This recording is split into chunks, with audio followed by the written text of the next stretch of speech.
She called it humiliation. The internet called it justice. Somewhere between those two words stood Karen Madison, 42, retail supervisor, fluent in policy manuals and weaponized politeness, clutching a narrative she had rehearsed so many times it sounded like scripture. In her telling, she was the victim of a televised ambush, a public scolding that scorched her reputation and cost her the comfortable life she'd arranged like a window display. Neat, themed, and under control. In her telling, the problem wasn't what she had done, it was how it made her look. That distinction would become the hinge on which everything turned. Before the lawsuit, there had been a complaint. Before the complaint, a confrontation.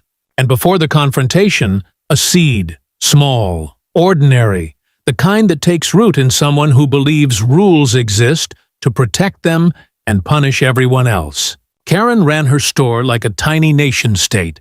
Refunds were foreign treaties. Discounts were border disputes. Employees were citizens until they made a mistake. Then they were insurgents. And customers. They were useful as long as they behaved. The first fracture in her control came with a return. $15 and a receipt smudged by rain. It wasn't the money. It never is. It was the principle. The sacred doctrine that says nothing slips past the sentinel at the counter. Under that doctrine, compassion is an enemy combatant. So when a teenage cashier, new to the job and still learning the choreography of apologies and barcodes, hesitated, Karen stepped in with the choreography she knew best. Words as knives wrapped in smiles, questions delivered like verdicts. The performance was polished. The performative sigh, the precise tap of a manicured finger on the counter, the lecture about standards that implied anyone asking for help was undermining civilization. By the time her speech ended, the boy's hands shook. If anyone watching felt the urge to intervene, Karen had a phrase to swat them silent. Store policy. It was the four-syllable shield she'd learned to raise against humanity. That day birthed two stories. One that lived in Karen's head, and one that lived in reality. In Karen's version, she defended order against chaos and was punished by a television judge who confused empathy with justice. In reality, something simpler happened. Arrogance met accountability, and the latter did not flinch. The judgment on national TV was not a spectacle to humiliate her. It was a mirror. But mirrors are cruel to people who have trained themselves to look away. After the episode aired, the comments found her. They always do. Her phone turned into a weather alert system for consequences, notifications arriving like thunder, then hail, then a sky gone green. Coworkers grew distant. A district manager asked for a conversation. The teenager's mother, whose name Karen never bothered to learn, filed a complaint that read less like a grievance and more like a wound. Inside Karen, something fragile began to calcify into a story about persecution. She didn't rethink. She doubled down. She told friends she'd been edited to look bad. She told herself the judge had mocked her work ethic. She told a lawyer she wanted to sue. The lawyer, hungry, confident, fluent in phrases like emotional distress, listened just long enough to sense the publicity. Karen mistook that attention for validation. In late-night drafts on her laptop, she wrote declarations about her professional standing, about the psychic harm of being corrected on television, about losing sleep because strangers online called her behavior by its name. What she never wrote, what she could not write, was an admission of what had started all this, a $15 choice and the pleasure she took in making someone smaller so she could feel bigger. By the time the case was scheduled, she had begun to savor a fantasy. Walking into a courtroom not as a defendant, but as a plaintiff seeking revenge draped in legitimacy. She pictured measured words, her own poised dignity, the restoration of a reputation she believed she'd only misplaced. She rehearsed lines in the mirror, smoothing her tone to a credible victim's cadence. Each practice session was another layer of lacquer over the same old wood. But entitlement has a tell. It flinches at questions. It bristles at context. It thinks motives are private property. And when entitlement meets a judge who has seen every variety of performance, its edges show. Karen didn't understand that yet. She believed in a version of law that worked like customer service. Escalate loud enough, and someone comped the bill. She believed in a version of... She believed truth could be curated. She believed that if she could control the conversation, she could control the consequences. Still, there was a splinter in her certainty, a nagging memory, brief and easily dismissed, of a lens in the ceiling, a red light winking during the argument, the way a co-worker's eyes had traveled upward before meeting hers again. She filed that memory in a drawer labeled irrelevant. She would later call it a trap, but traps only work on people moving in the wrong direction. When she signed the last affidavit, she felt victorious. She told herself she had taken back the narrative. She told herself this would teach the judge a lesson about professional respect. She told herself the internet would finally hear her side. And then, like all stories that confuse attention for proof, hers moved toward the one thing it could not survive: evidence. If you've ever believed that embarrassment is the injury and not the consequence, you might find sympathy in Karen's posture. But look closer. The bruise isn't shame inflicted from outside, it's truth pressing from within. Karen called it humiliation. The internet called it justice. The law would soon call it something else entirely. And long before any ruling was read, a quiet reckoning had already begun. The kind that doesn't need an audience to be real. If accountability matters to you, pause for a breath here and remember this. When you tell yourself the story that hurts least, reality keeps the receipts. The morning of the hearing felt less like a legal proceeding and more like a performance Karen had been waiting her whole life to deliver. She arrived 15 minutes early, as if punctuality could disguise insecurity, wearing a beige suit that seemed chosen to whisper professionalism while screaming control. Her lawyer walked beside her carrying a briefcase she insisted on calling a strategy portfolio. Inside were printouts of online comments, screenshots of memes, and one carefully highlighted transcript of the episode she called Exhibit A, Madison versus Common Sense. The bailiff opened the courtroom doors, and Karen stepped inside like a celebrity walking onto a soundstage. The air carried that peculiar silence reserved for anticipation. The audience's quiet expectation that something they weren't supposed to see was about to happen. Camera crews adjusted their angles. Technicians whispered into headsets, and somewhere beyond the lights, Judge Judy reviewed her notes with the serene focus of someone who already knew how this story ended. Karen mistook that calm for hesitation. That would be her first mistake. When the case was called, Judy didn't look up immediately.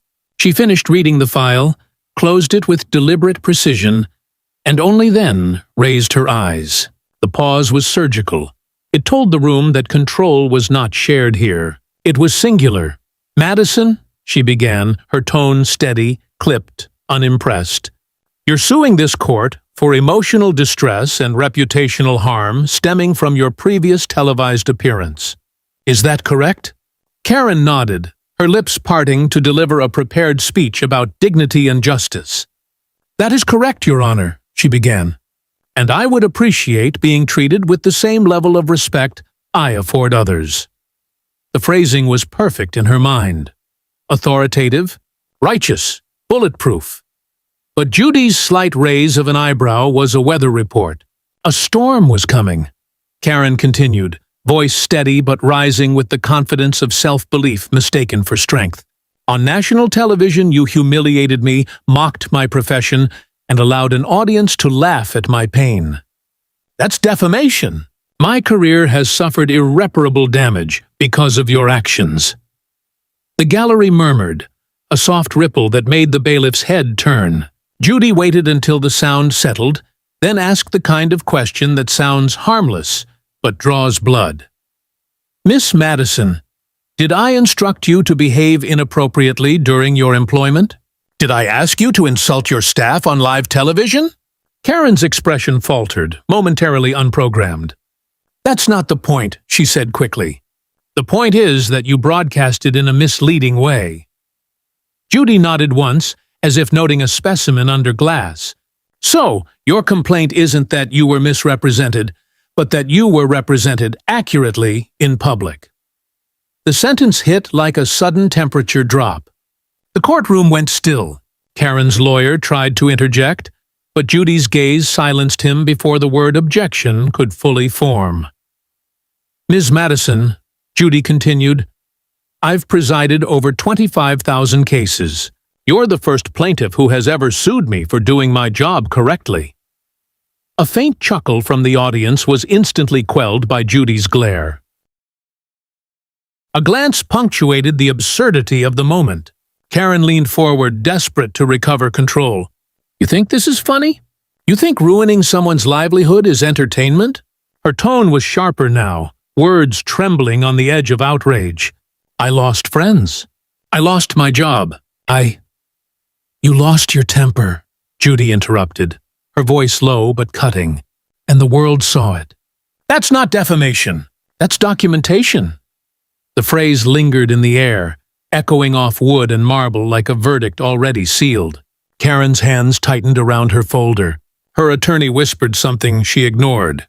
She had come expecting a duel, and found herself facing an autopsy of her own behavior, her own logic, her own myth. Every argument she rehearsed at home dissolved in the courtroom's fluorescent truth. The more she spoke, the smaller her words became. Judy didn't raise her voice. She didn't need to. Authority, when it's real, doesn't shout. By the end of the morning, Karen's posture had wilted into defensiveness. The press note scribblers in the back row were already framing the story in their minds. Woman sues Judge Judy, instantly regrets it. But Karen, stubborn to the last, clung to her fantasy that the evidence favored her. I have proof, she said, tapping the folder. Video proof that shows how this all started. Judy's eyes flickered with quiet amusement. Proof can be useful, she said evenly, especially when it plays all the way through. That was the moment the courtroom's atmosphere changed, the invisible tremor before an earthquake. Karen didn't know it yet, but the proof she was so eager to invoke was about to play back in a way she never imagined. And in a courtroom that ran on truth, not sympathy, footage would soon become fate. If you've ever built a case on the belief that perception outweighs reality, take note here. Reality may wait patiently, but when it arrives with receipts.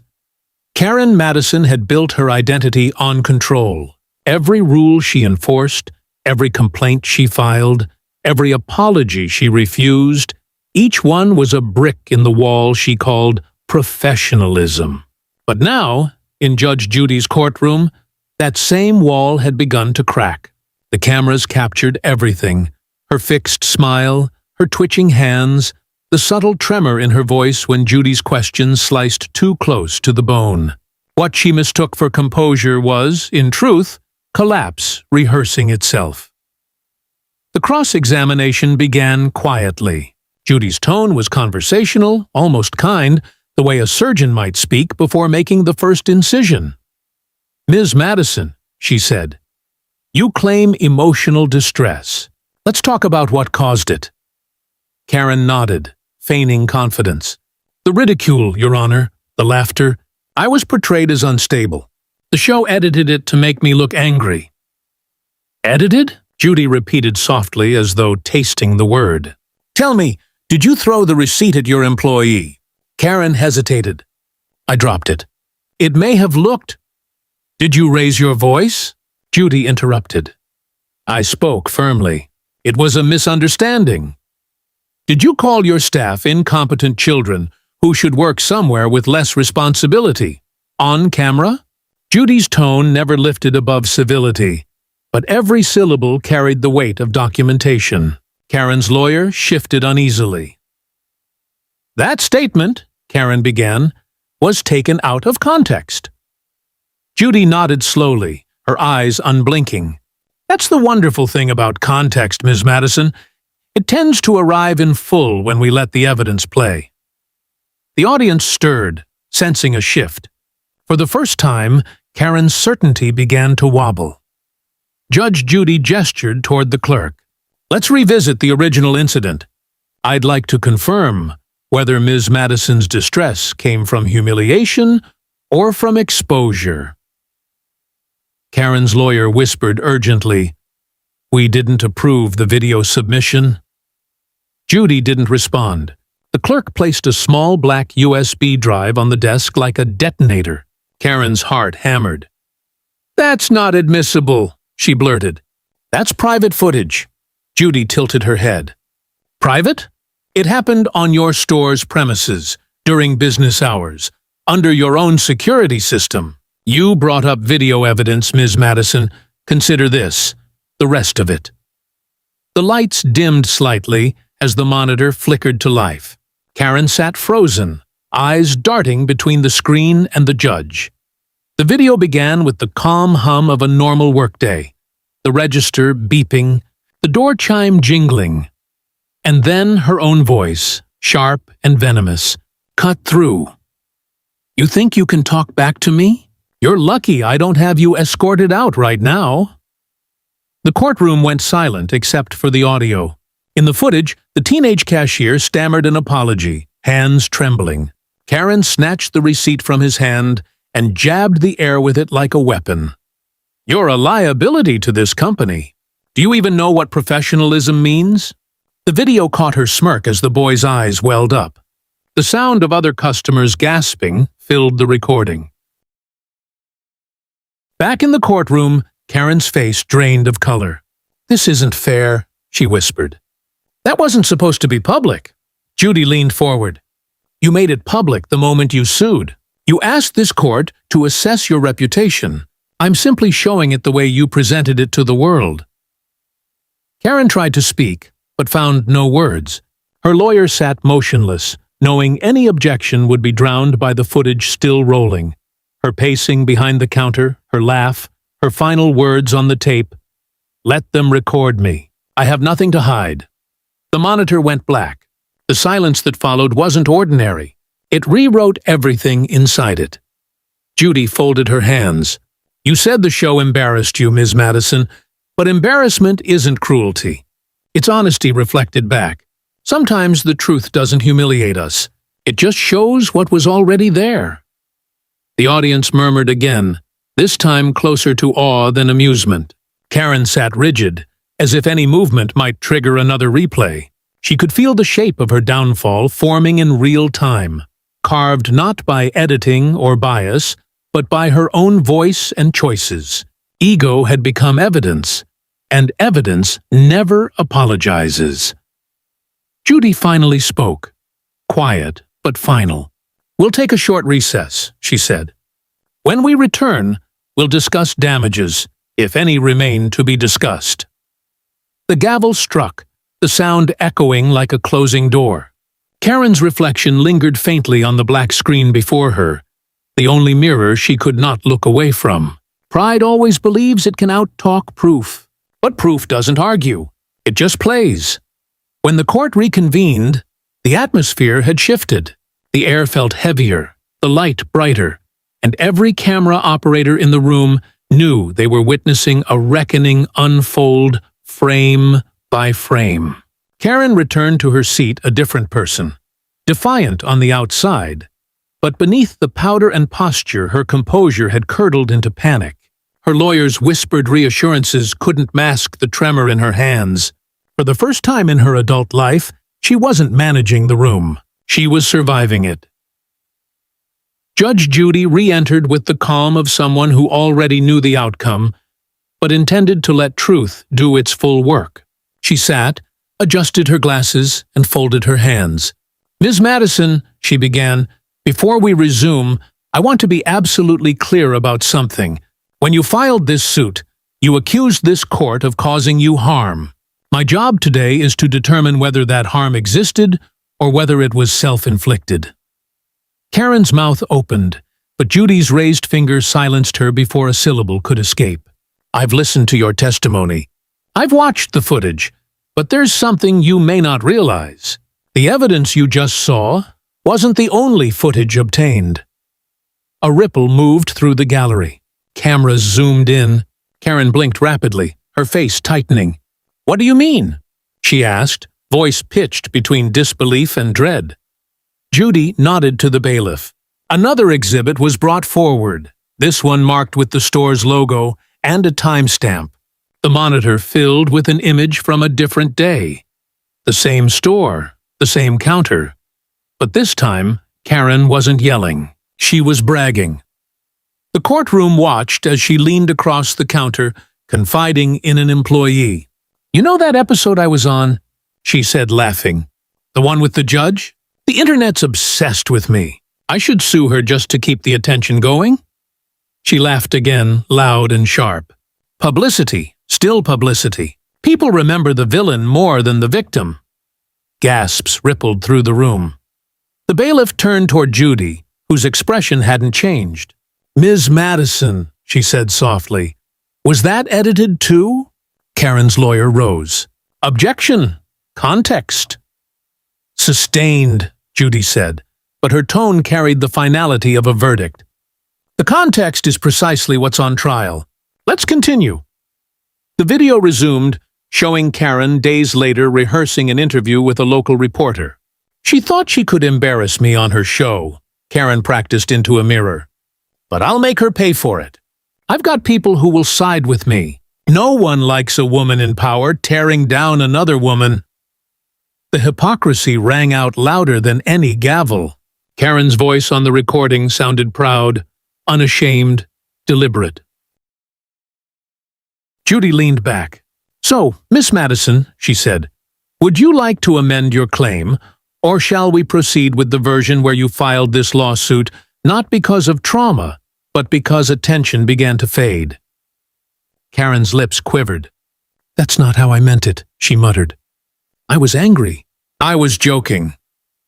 "Anger isn't a defense," Judy replied. "And jokes stop being jokes when they cost people time, money, and integrity." She turned to the clerk. "Please log this as Exhibit D. The record should reflect the plaintiff's statement of motive. Unedited, uninterrupted, and undeniable." The courtroom sat in stunned silence. Even the sound of the air conditioner seemed to pause. Karen slumped slightly, her earlier arrogance dissolving into a visible ache. For years, she had believed control came from volume, that whoever spoke loudest won. But now, the loudest voice in the room was her own, echoing back through evidence she couldn't silence. Judy glanced at the audience before delivering the line that would later flood social media feeds. "When you chase attention, you eventually catch accountability." The gavel tapped once, lightly, almost mercifully. "We'll resume closing statements," Judy said. "But I suggest, Miss Madison, that you consider which part of this story you truly want history to remember." Karen sat motionless as people filed out, her reflection once again caught in the black monitor in front of her. For the second time that day, she saw herself unfiltered, and realized that every performance eventually meets its encore.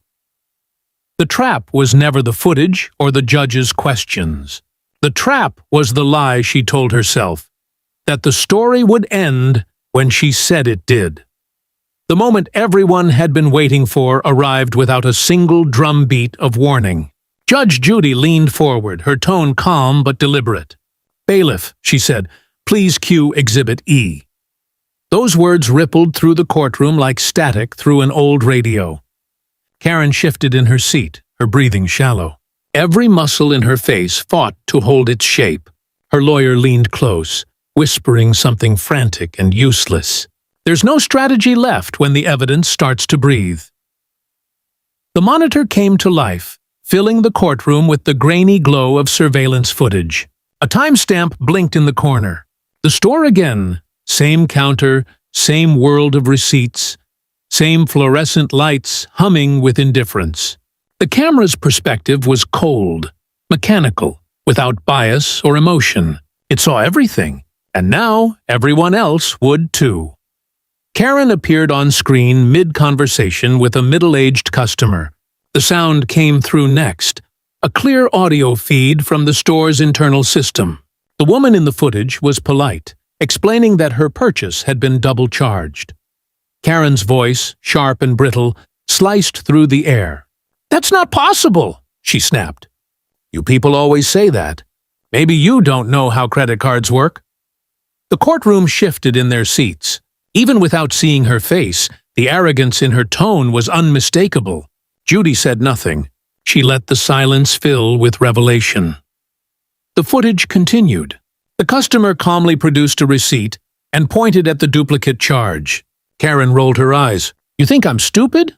You can't just make up stories and expect to get free money." Then she motioned for the teenage employee to come over. Show her what real customer service looks like. Her sarcasm drew nervous laughter from another employee off-screen. The customer's shoulders stiffened.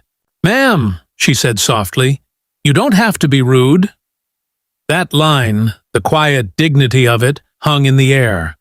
Karen laughed again. "Oh, I'm rude. I'm the one working. You're the one wasting my time." Then she turned away, dismissing the customer mid-sentence. Back in the courtroom, Karen's lips trembled. The playback continued mercilessly. The video jumped forward a few minutes. A security guard entered the frame, summoned by Karen's gesture. "Escort her out," she ordered. "She's disturbing my staff." The guard hesitated. "She didn't do anything wrong, ma'am." Karen's reply landed like a verdict. "Do it anyway." The woman in the footage left the store quietly, her composure intact. Karen, believing the moment had ended, turned to her co-worker and muttered, "That's how you handle idiots." Gasps rippled through the audience. The footage had no music, no edits, no narration. Only truth in real time. Karen pressed her palms against her knees, staring at the floor. She'd wanted a public reckoning. She was getting one. Judge Judy waited until the video ended, then spoke softly. "Miss Madison, do you recall this incident?" Karen swallowed hard. "It looks exaggerated." Judy raised an eyebrow. "Exaggerated? Cameras tend to exaggerate reality by showing it exactly as it happened." Karen's lawyer tried one last objection. "Your Honor, the footage lacks full context." Judy's tone didn't shift. "The context," she said, "is pattern. This isn't one bad day. This is behavior on repeat.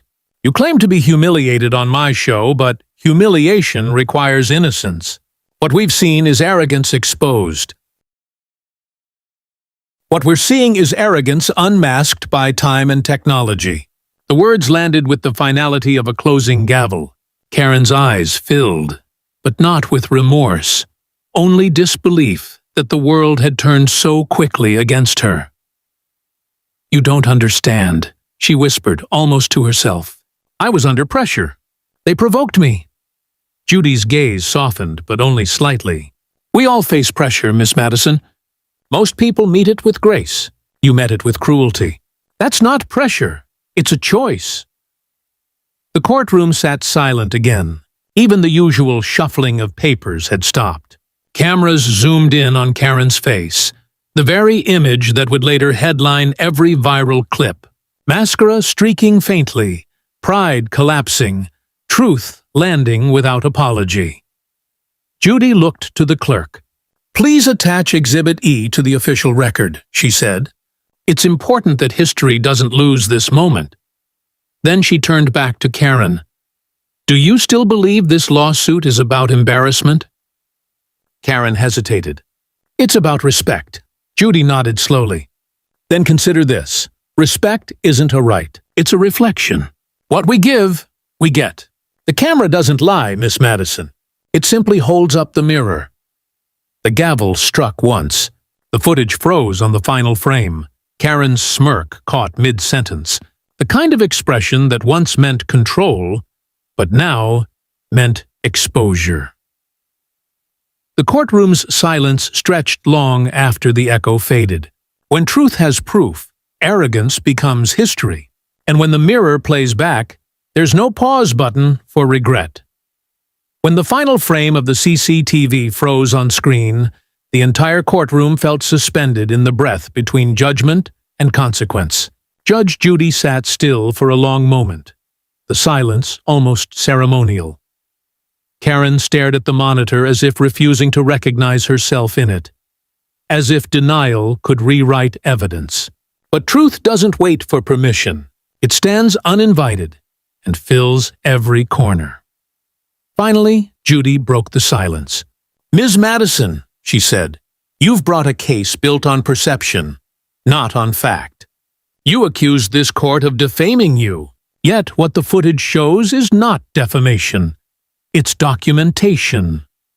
The words echoed the same line she had used earlier, but now they landed with absolute weight. Defamation requires falsehood. You gave us the truth, filmed in high definition. Karen swallowed hard. "That video doesn't show who I really am," she said, her voice trembling. "I was angry. You were yourself," Judy interrupted gently. "And that's precisely why it hurts." The gallery murmured. Reporters leaned forward, sensing history. Karen's lawyer shuffled papers, searching for something to cling to. But every note, every exhibit, every planned rebuttal had turned to dust under the light of unfiltered truth. Judy continued, her tone steady as law itself. "This court finds no merit in your claim. The humiliation you feel was not inflicted by me or by this program. It was born from your own conduct and magnified by your refusal to take responsibility. You did not lose your reputation here today. You revealed it." Karen shook her head, voice breaking. "You can't talk to me like this. I have rights." Judy leaned forward slightly, eyes unwavering. "And you've exercised them, Miss Madison, loudly, publicly, and without restraint. But rights are not shields from consequences. You can sue anyone you wish, but you cannot sue for the truth." The audience gasped softly, a collective exhale of awe and agreement. Judy wasn't angry. She didn't need to be. Her calm was the kind of justice that doesn't shout. It simply arrives. Karen's lawyer made one final attempt. "Your Honor, my client has suffered significant emotional distress from the online reaction to her prior appearance. Surely there must be recourse." Judy turned her gaze on him.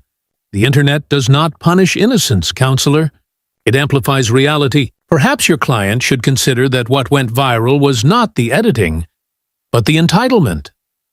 Then she faced Karen once more. "Here is the verdict. The lawsuit is dismissed with prejudice. No damages awarded. The court further finds that the plaintiff's conduct constitutes an abuse of judicial resources. Costs will be paid by Miss Madison in full." The gavel struck once, a single crisp sound that carried more force than shouting ever could. The courtroom erupted into quiet murmurs. Cameras captured every flicker of emotion. Karen didn't move. Her lawyer touched her arm, but she stayed frozen, staring ahead at nothing. For a moment, Judge Judy softened. "Miss Madison," she said, her voice lower now, almost reflective. "There's something I've learned after all these years behind this bench. People often mistake embarrassment for injustice. They think feeling exposed means they were wronged. But embarrassment is the soul's way of asking us to grow. It's an invitation. We're seeing is arrogance unmasked by time and technology." The words landed with the finality of a closing gavel. Karen's eyes filled, but not with remorse, only disbelief that the world had turned so quickly against her. "You don't understand," she whispered almost to herself. "I was under pressure. They provoked me." Judy's gaze softened, but only slightly. "We all face pressure, Miss Madison. Most people meet it with grace. You met it with cruelty. That's not pressure. It's a choice." The courtroom sat silent again. Even the usual shuffling of papers had stopped. Cameras zoomed in on Karen's face, the very image that would later headline every viral clip. Mascara streaking faintly, pride collapsing, truth landing without apology. Judy looked to the clerk. "Please attach Exhibit E to the official record," she said. "It's important that history doesn't lose this moment." Then she turned back to Karen. "Do you still believe this lawsuit is about embarrassment?" Karen hesitated. "It's about respect." Judy nodded slowly. "Then consider this. Respect isn't a right. It's a reflection. What we give, we get. The camera doesn't lie, Miss Madison. It simply holds up the mirror." The gavel struck once. The footage froze on the final frame. Karen's smirk caught mid-sentence. The kind of expression that once meant control, but now meant exposure. The courtroom's silence stretched long after the echo faded. When truth has proof, arrogance becomes history. And when the mirror plays back, there's no pause button for regret. When the final frame of the CCTV froze on screen, the entire courtroom felt suspended in the breath between judgment and consequence. Judge Judy sat still for a long moment, the silence almost ceremonial. Karen stared at the monitor as if refusing to recognize herself in it, as if denial could rewrite evidence. But truth doesn't wait for permission. It stands uninvited and fills every corner. Finally, Judy broke the silence. "Ms. Madison," she said, "you've brought a case built on perception, not on fact. You accused this court of defaming you, yet what the footage shows is not defamation, it's documentation." The words echoed the same line she had used earlier, but now it landed with absolute weight. Defamation requires falsehood. You gave us the truth filmed in high definition. Karen swallowed hard. "That video doesn't show who I really am." Her voice trembled. "I was angry. You were yourself," Judy interrupted gently. "And that's precisely why it hurts," the gallery murmured. Reporters leaned forward, sensing history. Karen's lawyer shuffled papers, searching for something to cling to. But every note, every exhibit, every planned rebuttal had turned to dust under the light of unfiltered truth. Judy continued, her tone steady as law itself. "This court finds no merit in your claim. The humiliation you feel was not inflicted by me or by this program. It was born from your own conduct and magnified by your refusal to take responsibility. You did not lose your reputation here today. You revealed it." Karen shook her head, voice breaking. "You can't talk to me like this. I have rights." Judy leaned forward slightly, eyes unwavering. "And you've exercised them, Miss Madison, loudly, publicly, and without restraint. But rights are not shields from consequences. You can sue anyone you wish, but you cannot sue for the truth." The audience gasped softly, a collective exhale of awe and agreement. Judy wasn't angry. She didn't need to be. Her calm was the kind of justice that doesn't shout. It simply arrives. Karen's lawyer made one final attempt. "Your Honor, my client has suffered significant emotional distress from the online reaction to her prior appearance. Surely there must be recourse." Judy turned her gaze on him. "The internet does not punish innocence, counselor. It amplifies reality. Perhaps your client should consider that what went viral was not the editing, but the entitlement." Then she faced Karen once more. "Here is the verdict. The lawsuit is dismissed with prejudice. No damages awarded. The court further finds that the plaintiff's conduct constitutes an abuse of judicial resources. Cost will be paid by Miss Madison in full." The gavel struck once, a single crisp sound that carried more force than shouting ever could. The courtroom erupted into quiet murmurs. Cameras captured every flicker of emotion. Karen didn't move. Her lawyer touched her arm, but she stayed frozen, staring ahead at nothing. For a moment, Judge Judy softened. "Miss Madison?" she said, her voice lower now, almost reflective. "There's something I've learned after all these years behind this bench. People often mistake embarrassment for injustice. They think feeling exposed means they were wronged. But embarrassment is the soul's way of asking us to grow. It's an invitation, not a punishment." Karen blinked through tears. "So, what do I do now?" she whispered. Judy tilted her head slightly. "Start with an apology to yourself first, then to those who earned it." That line would later become the headline of every article. The closing quote in every viral post. "Start with an apology to yourself first." It spread faster than the footage, stitched across edits, reaction videos, and think pieces about accountability in the digital age. Within hours, the clip dominated social media. The hashtag #ApologizeFirst trended worldwide. Comment sections flooded with viewers confessing their own moments of arrogance, their own echoes of Karen's reflection. Karen left the courtroom quietly, her once crisp steps faltering as the crowd parted. The same cameras that had once felt like her audience now followed her exit like a shadow. She didn't look back.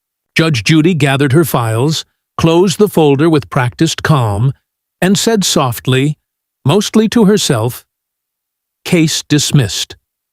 The audience stood in a silent respect that wasn't for spectacle. It was for closure. Some verdicts don't end in punishment. They end in revelation, and sometimes the harshest sentence is simply watching yourself, unfiltered, undeniable, and true. Outside the courthouse, the day had turned overcast, the kind of gray that feels poetic only to those not living through it.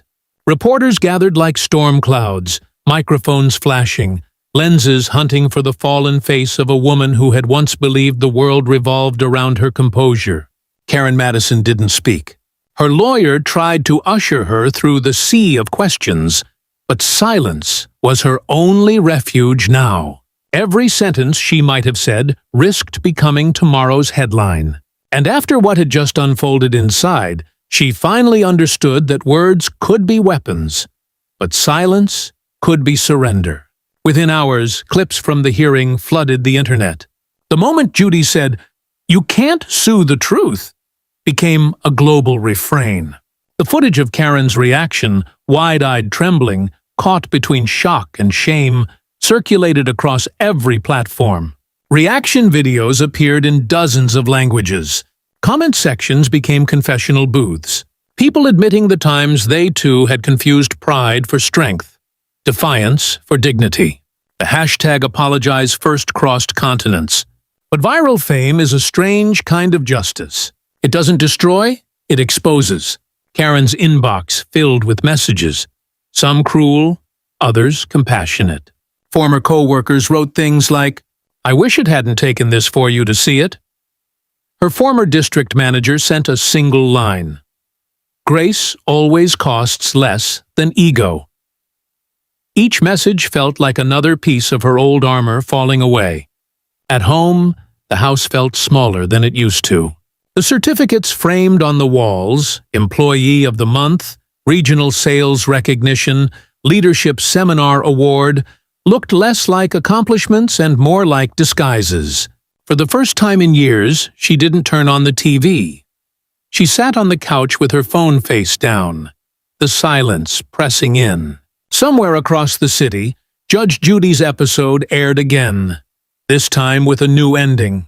Her closing statement broadcast to millions. Embarrassment isn't cruelty.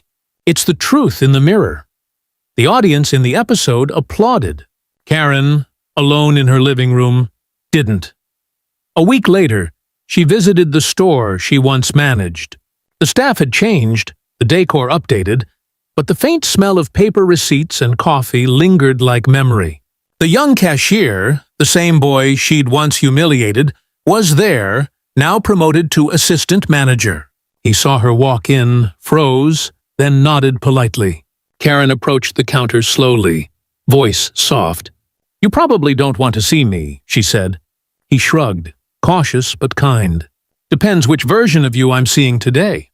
She smiled weakly. "The one that finally knows what sorry means."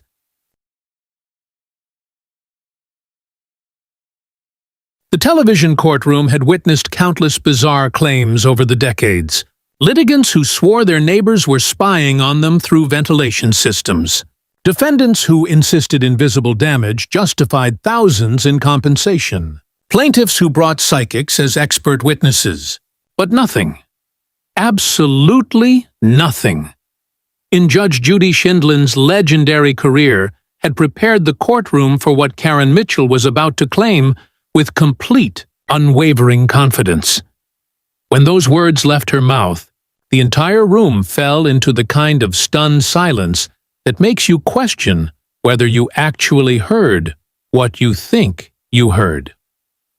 "Your Honor, my baby witnessed the entire incident and can testify. She told me exactly what happened." The cameras captured every jaw-dropping second. Judge Judy's pen froze mid-note. The bailiff did an actual double-take. Even the court stenographer paused her typing to make sure her ears were working properly. Karen Mitchell, standing there with her designer diaper bag and her baby balanced on her hip, looked around the courtroom with the smug satisfaction of someone who genuinely believed she had just played the ace that would win her the entire case. What happened next wasn't just a courtroom ruling. It wasn't just another entitled person getting their comeuppance. What Judge Judy did was so medically precise, so psychologically devastating, and so necessary that it became the most controversial and widely shared courtroom moment in daytime television history. But here's what makes this story absolutely insane, and why you need to see what's coming. This wasn't about a lying plaintiff trying to scam the system. This wasn't about someone making up a ridiculous story for sympathy. What was actually happening in that courtroom was far darker, far more dangerous, and much more heartbreaking than anyone realized. Until Judge Judy exposed the terrifying truth that would bring Child Protective Services into the building before Karen even reached the parking lot. Before diving into the most jaw-dropping case in Judge Judy's history, get ready, because what follows will restore your faith in justice and make you question everything you thought you knew about maternal instinct and mental health. The case seemed straightforward enough on the surface, at least according to the paperwork that had crossed Judge Judy's desk a few weeks earlier. Karen Mitchell versus Jessica Martinez, a simple property damage dispute worth a few $1,000s. Karen was suing her apartment neighbor for allegedly allowing her dog to destroy an expensive designer stroller and traumatizing her infant daughter in the process. It sounded like standard small claims court material, a disagreement between neighbors that probably started with a minor incident and escalated through weeks of passive-aggressive hallway encounters and angry notes left on doors. The kind of petty dispute Judge Judy had resolved thousands of times before with her signature mix of common sense and zero tolerance for nonsense. But Judge Judy's experienced eyes had caught something in the paperwork that made her lean back with that knowing look her staff had learned to recognize. Something about Karen's written statement didn't just seem exaggerated.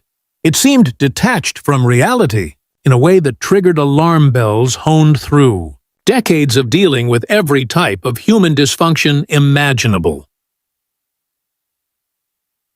Karen Mitchell was a woman in her late 30s who described herself on court documents as a full-time mother and social media influencer.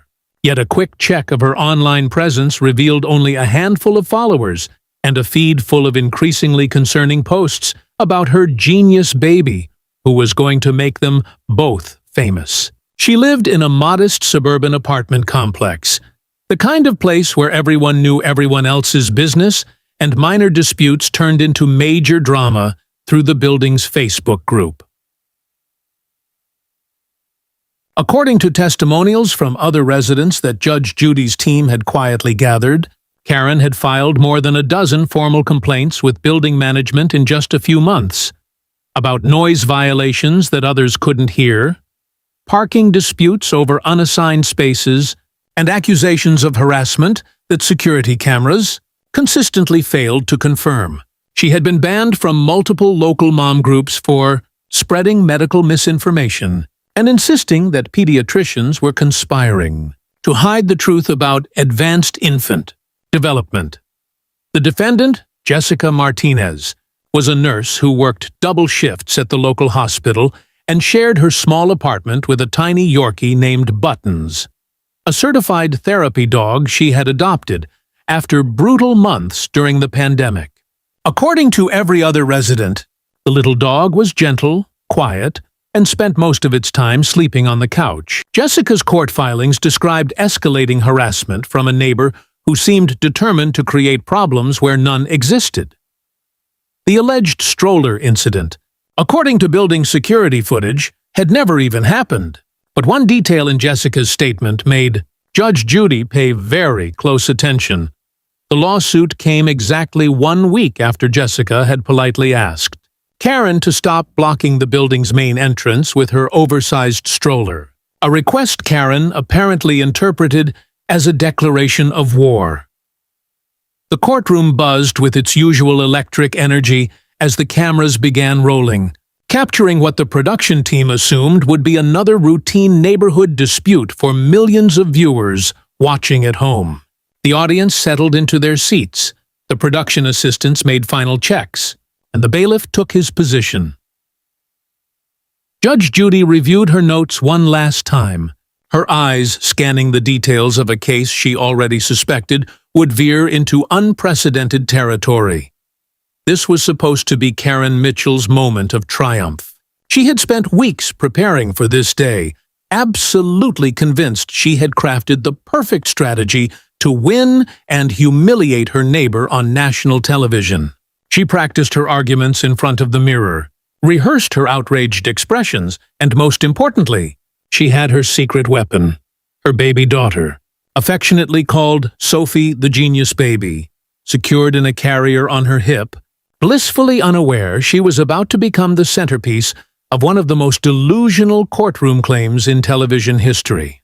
Karen strutted into the courtroom like a conquering hero, her blonde highlights fresh from the salon, her outfit carefully chosen to project the image of a polished suburban mother under attack by unreasonable neighbors.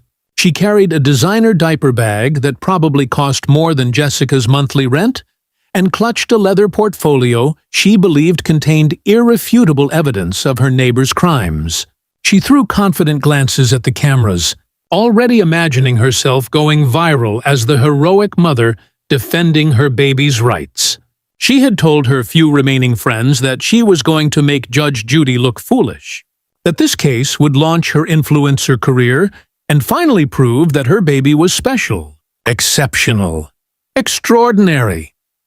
Judge Judy opened the proceedings with her signature no-nonsense tone, her voice cutting through the courtroom with surgical precision. Ms. Mitchell, you're suing Ms. Martinez for damages, claiming her dog destroyed your stroller and traumatized your infant daughter. Tell me exactly what happened. It was a simple, straightforward question, one Judge Judy had asked thousands of times, but Karen's response made it clear that this case would be anything but ordinary. She didn't just answer, she performed. Her voice dripped with false sophistication, insecurity disguised as superiority. Your Honor, this woman's vicious animal completely destroyed my limited edition designer stroller through pure negligence and carelessness. She gestured dramatically while her baby gnawed on a teething ring, blissfully unaware of being used as a courtroom prop. Then came the first red flag that made Judge Judy's eyebrow twitch, that subtle warning sign regular viewers recognized as the calm before chaos. Instead of sticking to the facts, Karen began editorializing, rolling her eyes, adding commentary, and waiting for approval from the audience. As anyone with common sense would know, she said, a responsible pet owner would never allow their animal to run wild where children live. Obviously, she has no respect for other people's property or the safety of innocent babies. Judge Judy's expression shifted, almost imperceptibly. Her eyes narrowed, her pen stopped moving, and her polite patience took on an edge sharp enough to cut glass. Ms. Mitchell, she interrupted, tone calm but firm. I didn't ask for your analysis of her character or opinions on pet ownership. I asked you to tell me what happened to your stroller. The audience could feel the tension, that electricity in the air just before lightning strikes. But Karen, blinded by her own arrogance and convinced she was dominating the room, missed the warning completely. Instead of realizing she was on thin ice, she doubled down. She sighed dramatically, the sound of someone treating authority like an inconvenience. Well, if you'll let me finish my story, Your Honor, she said, voice dripping with condescension. I was trying to explain the context so you could understand the full situation. Maybe if I could continue without interruption, this would all make sense." The courtroom fell silent. Even the baby, who had been happily gurgling, seemed to pause, as if sensing that something significant had just shifted. What had just happened? In all her decades on the bench, Judge Judy had faced thousands of difficult litigants, but the sheer audacity of someone sighing at her in open frustration and then implying that she was the one holding up the case was something entirely new. Judge Judy leaned forward, her sharp gaze locking onto Karen like a heat-seeking missile finding its target. The air in the courtroom seemed to cool several degrees as she spoke in that dangerously quiet tone known to make even seasoned attorneys sweat. "Excuse me," she said, each word landing with the precision of a hammer striking steel. "Did you just sigh at me in my courtroom? Did you just suggest that I'm the one preventing clarity here?" The question hung in the air like a blade suspended by a single thread, ready to drop and slice through what little remained of Karen's confidence. But astonishingly, Karen still thought everything was going according to her plan. She had no idea she'd just lit the fuse on a legal bomb about to detonate in her face. Karen smirked, not a nervous smile, but a slow, deliberate smirk dripping with condescension. She adjusted the baby on her hip and turned slightly toward the audience, as though sharing an inside joke about how unreasonable the television judge was being. "Your Honor," she began, her tone patient and patronizing, as if she were explaining something to a slow child. "I understand that you deal with simple cases all day, but this situation requires understanding the broader context of neighborhood safety and the special needs of advanced children. My daughter isn't just any baby, she's exceptionally gifted. What happened to her goes far beyond simple property damage." Judge Judy's expression remained calm, but everyone in the room could feel the pressure building. "Let's start with the basic facts. Ms. Mitchell," Judy said, her tone cutting through the air like a scalpel. "Your stroller was damaged. You claim this happened because of Ms. Martinez's dog. What evidence do you have that her dog was responsible?" Karen's face lit up with triumph, the gleam of someone convinced she was about to deliver her winning blow, blissfully unaware that she was instead revealing the depth of her delusion to millions. "I have an eyewitness." "Your Honor!" Karen announced proudly, pausing for effect like a prosecutor in a courtroom drama unveiling a surprise witness. "A completely reliable witness who saw the entire incident and can tell you exactly what that vicious dog did to my stroller, while my precious Sophie was still inside, terrified and traumatized." Judge Judy's pen hovered above her notepad, ready to take down a name. "Perhaps a neighbor?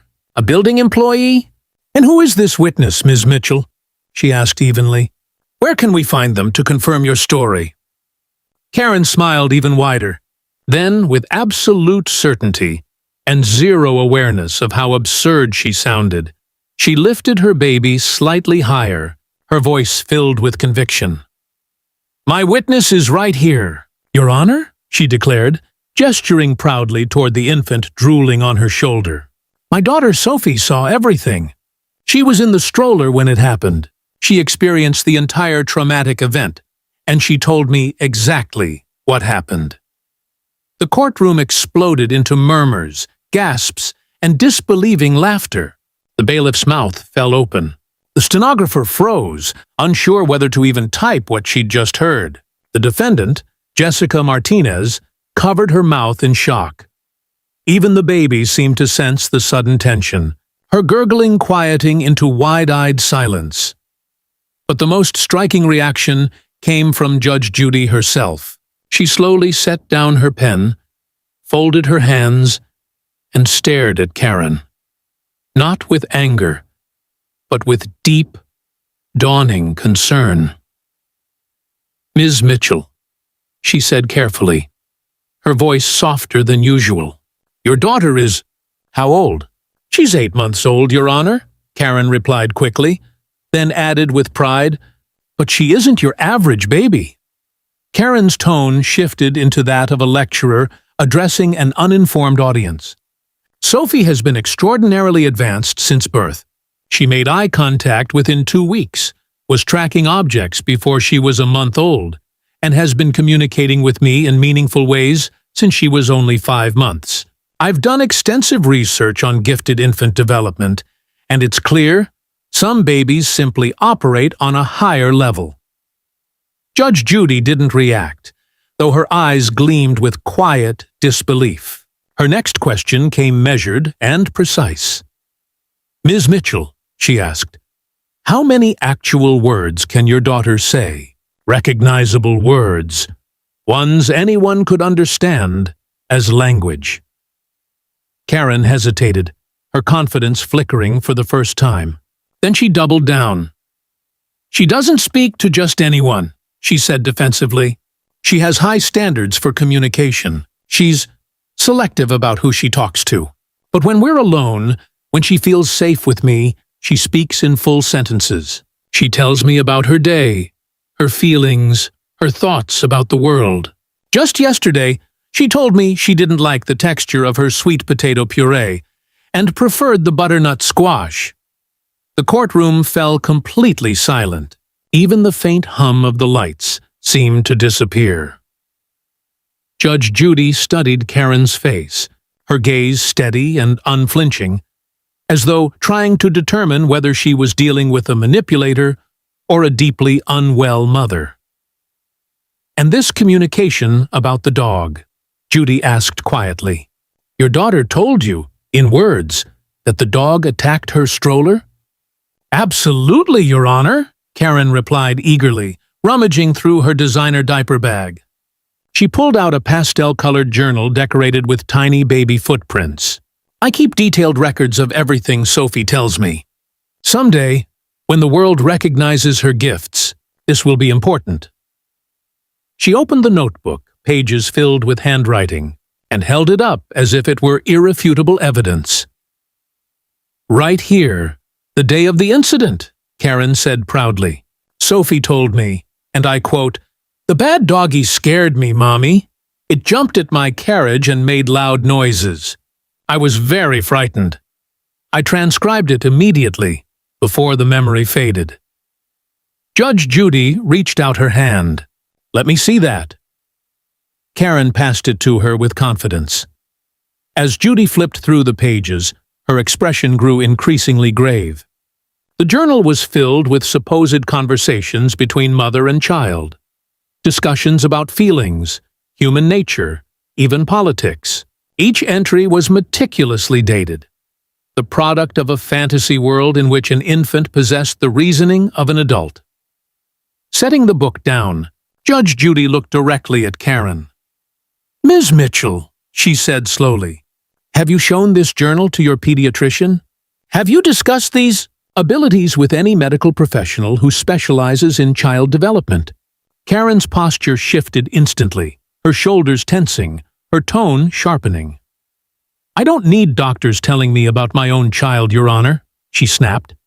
"I know my daughter better than any so-called expert who sees her for a few minutes in some outdated clinic.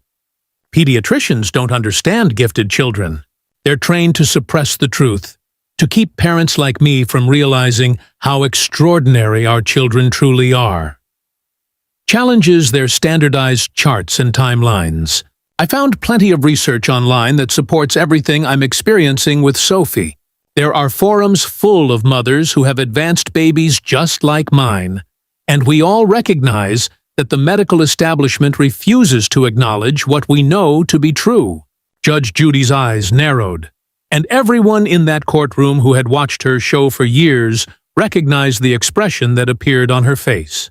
It was the look she got when she had seen enough, heard enough, and was about to deliver a verbal destruction so complete and so devastating that it would be shared millions of times across every social media platform within hours of the show airing. But this time, there was something different in her expression, something beyond her usual impatience with liars and con artists. There was genuine concern, the kind that appears when someone recognizes that they are not dealing with malicious deception, but with something far more tragic and potentially dangerous.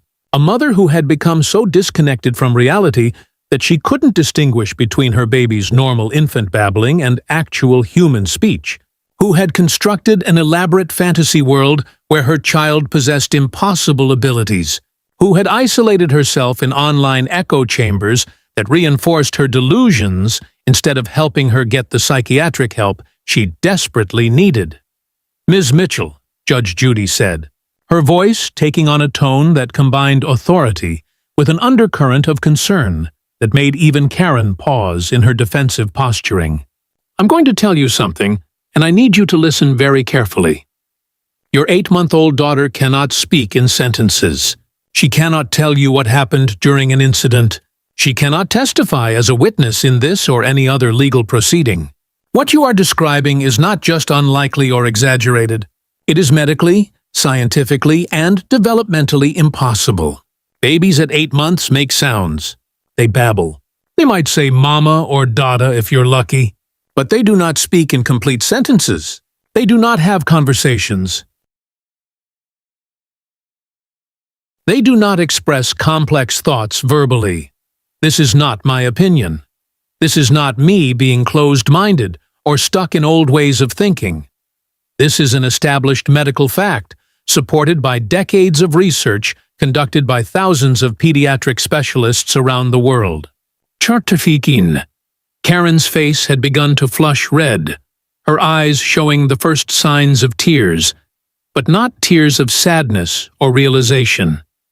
These were tears of frustration and anger, the kind that appear when someone's carefully constructed fantasy is being challenged by reality, and they're fighting desperately to maintain their delusion. "You don't understand," she said, her voice cracking slightly but still defiant. "You're just like all the others. You can't see what's right in front of you because it doesn't fit into your narrow view of what's possible. My daughter is special. She's gifted. And just because you've never encountered a child like her doesn't mean she doesn't exist. Maybe if you'd kept up with current child development research instead of just judging people on television for the past 20 years, you'd understand that everything is changing. That children today are more advanced than previous generations." Judge Judy rose slightly from her chair, a movement so deliberate and commanding that it instantly silenced every whisper in the courtroom. The expression on her face had transformed from judicial authority into something far more serious, a look that conveyed she was no longer simply presiding over a property dispute, but was about to make a decision that would fundamentally alter the trajectory of this case and possibly save a child's life. "Ms. Mitchell," she began, her voice dropping to that dangerously quiet tone that had made courtroom veterans hold their breath for decades. "I want you to answer this question with complete honesty, and I want you to think very carefully before you respond. Do you genuinely, truly, in your heart, believe that your 8-month-old baby speaks to you in complete sentences? Do you actually hear her forming words and expressing complex thoughts? Or are you interpreting her normal baby sounds as language?" Karen's mouth opened and closed several times, her eyes darting around the courtroom as if looking for support or validation from the audience, from the cameras, from anyone who might confirm that she wasn't crazy, that her experiences were real and valid. When she finally spoke, her voice had lost some of its earlier confidence, but retained a desperate edge that made her answer even more concerning than Judge Judy had anticipated. "Yes," she whispered, then stronger. "Yes, I do believe it. I know what I hear. I know what my daughter tells me. Why won't anyone believe me? Why is everyone trying to make me feel like I'm losing my mind? I'm her mother. I know her better than anyone else possibly could. She trusts me with her words, with her thoughts. with her fears. That dog traumatized her, and she told me so with her own voice. And I won't let anyone tell me that what I experienced isn't real. The courtroom had moved beyond uncomfortable silence into something approaching collective concern. Even audience members who had come expecting entertainment were now leaning forward with worried expressions, recognizing that they were witnessing something that transcended typical daytime television drama. This wasn't a case about a damaged stroller anymore. This was a mental health crisis unfolding in real time on national television. And Judge Judy's next words would determine whether this mother got the help she needed or continued down a dangerous path of escalating delusion. Judge Judy took a deep breath, and when she spoke again, her voice carried a weight of responsibility that went far beyond her usual courtroom rulings. Ms. Mitchell, I'm going to do something I've only done 3 times in my entire career, both as a family court judge in Manhattan and during my years on television. I'm not just dismissing your case. I'm ordering a mandatory psychiatric evaluation before you leave this courthouse today. Karen's face went white, then red, then purple in rapid succession as the words registered in her brain. What? She nearly shrieked, her grip tightening on her baby, who finally started to fuss at the sudden change in her mother's energy. You can't do that. You have no right. This is discrimination. This is illegal. I came here for justice, and you're treating me like I'm insane. Judge Judy's expression didn't change, her voice remaining calm and authoritative as she continued, with the most controversial decision of her broadcasting career. Yes, I can do that, and I am doing it right now, Judge Judy stated firmly, gesturing to the bailiff who had already moved closer to Karen's position. And furthermore, I am notifying Child Protective Services to conduct a welfare check on your daughter within the next 24 hours. A social worker is waiting outside this courtroom right now, Ms. Mitchell, because I made arrangements before this hearing even began. The moment I read your case file, the moment I saw your written claims about your infant daughter providing eyewitness testimony, I knew we were dealing with something far more serious than a property dispute. Citoyen. The collective gasp from the audience was audible, even over Karen's rising protests. Jessica Martinez, standing at the defendant's table, had her hand over her mouth, her eyes wide with shock at how dramatically this case had escalated beyond anything she could have imagined when she filed her response to the lawsuit. Karen was fully crying now, but these weren't the tears of someone experiencing a moment of clarity or remorseful recognition. These were the desperate tears of someone whose constructed reality was being forcibly dismantled by an authority figure who refused to validate her delusions. "Please," she sobbed, clutching her baby tighter as the infant began to cry in response to her mother's distress. "Please don't do this. She's all I have. You can't take my baby away from me. I'm a good mother. I take care of her. I love her more than anything in this world. You have no right to interfere with my family. This is about a stroller. This is about a neighbor's dangerous dog. Why are you making this about my mental health? There's nothing wrong with me. There's nothing wrong with how I parent my daughter." Judge Judy's voice softened slightly, but her resolve remained absolute. "Ms. Mitchell, a mother who genuinely cannot distinguish between infant babbling and human speech is a mother who may not be able to accurately assess her child's actual needs. A mother who has created an elaborate fantasy about her baby's abilities and has isolated herself in online communities that reinforced those delusions instead of encouraging professional help is a mother who needs intervention. This isn't about punishing you. This isn't about humiliating you on television. This is about making sure that the baby in your arms is safe, properly cared for, and that you get the help you clearly need. The journal you showed me isn't evidence of your daughter's gifts. It's evidence that you're experiencing a serious disconnect from reality, and that disconnect could put your child at risk. The bailiff had reached Karen's side, speaking to her in low, gentle tones, trying to de-escalate her rising panic while ensuring she understood that compliance wasn't optional. A woman in professional attire entered from the side door, introducing herself as Dr. Patricia Chen, a clinical psychologist who specialized in postpartum mental health issues. Her presence had been arranged by Judge Judy's team after their preliminary review of the case file had raised red flags that went far beyond typical litigant exaggeration. Dr. Chen approached Karen with the practiced calm of someone who had dealt with mental health crises many times before, her voice soothing and non-threatening as she explained what would happen next. "Ms. Mitchell, I'm here to help you, not to judge you or take your baby away. We're going to go to a quiet room where we can talk privately about what you've been experiencing. Your daughter will be with you the entire time.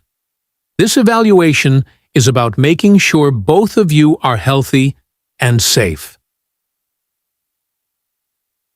Judge Judy delivered her final ruling with the authority of someone who knew this decision would be debated, criticized, and analyzed for years to come, but who also knew it was absolutely necessary. "This case is dismissed. Ms. Mitchell, you will receive nothing in damages.